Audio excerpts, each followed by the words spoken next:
Жалғастырамыз. Қазақстанда 2015 жылғы ақбөкендердің жаппай қырылуынан кейінгі олардың популяциясы 42% артқан.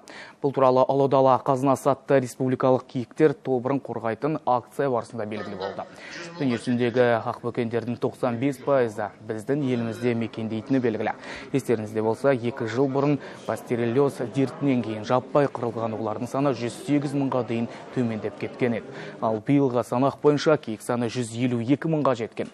Дегенмен мұның өзі көңіл көншітпей отыр. Қазіргі таңда ең үлкен популяция ол Батыс Қазақстан облысындағы Орал популяциясы, онда 92 мың киік бар. Одан кейін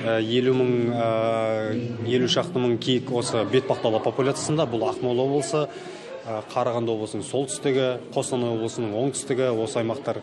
Және де ең аз популяция ол үстірт популяциясы, онда небір 2900 ғана киік қалды.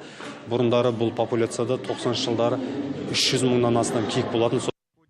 Мамандар дала еріктілерінің азаюына табиғат факторларынан бөлек, браконьерлер себеп дейді, заңсыз аң аулаушылардың кесірінен соңғы 25 жылда 1 миллион популяция 850 мыңға азайған.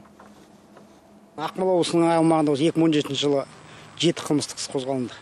7 қылмыстық іс қозғалынды. Енді оның есептелінген жаңағы мемлекетке келген жаңағы залалдың несі ущербтің сомасы 41 миллионға дейін есептелінді. Әрқазда енді атылған жағы ақбөкеннің санына байланысты ол есептелінеді. Сондықтан да биылғы жылдың өзінде 7 қылмыстық іс қозғалынды. Елімізде еркек мүйізді ақбөкенді атып алған үшін 500, ал аналығы мен жас төлін қырғандар 350 айлық есептік көрсеткіш көлемінде айыппұл төлейді. Бұл 1 миллион теңгеден көп. Тіпті қылмыстық іс қозғалуы әбден мүмкін. Ал ерекше қорғалатын аймақтарда ақбөкенді қырғандарға салынатын айыппұл көлемі 3 есе көп.